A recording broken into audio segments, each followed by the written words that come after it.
Hi friends, ఈ video నచ్చినట్లయితే like చేయండి, సబ్స్క్రైబ్ చేయండి. కేదార్ సీఈఓ చైర్లో కూర్చోగానే అక్కడున్న ఫైల్స్ అన్నీ కూడా చెక్ చేస్తూ ఉంటాడు.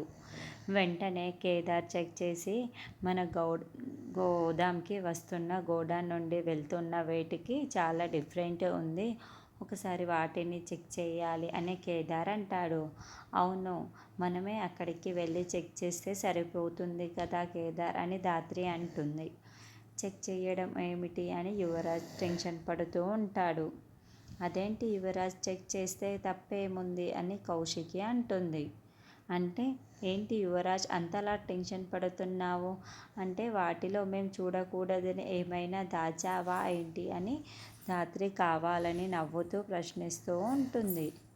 అబ్బే అబ్బే అదేమీ లేదు అని చెప్పి యువరాజ్ తడుపుకుంటూ ఉంటాడు.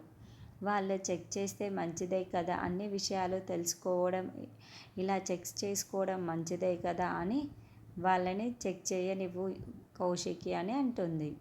వెంటనే గోడౌన్ దగ్గరికి వచ్చి అక్కడే ఉన్న మనుషులని మొత్తాన్ని బాక్సులను తీసుకురండి, మా దగ్గరే ఓపెన్ చేసి చూపించాలి అని కౌశికి చెప్తూ ఉంటే పని వాళ్ళందరూ కూడా అక్కడికి బాక్సులను తీసుకువచ్చి పెడతారు.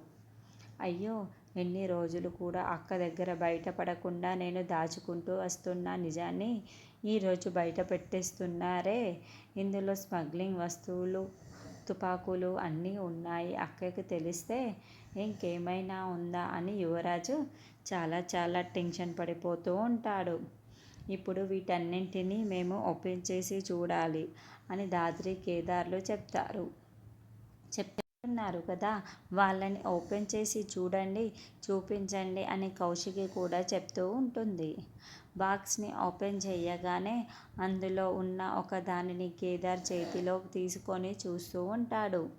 మరి వాటిని కమలాకర్ ఏమైనా మార్చేసి ఉంటాడా, లేకపోతే కౌశికి దగ్గర యువరాజ్ దొరికిపోతాడా అన్నది నెక్స్ట్ ఎపిసోడ్లో చూద్దాం.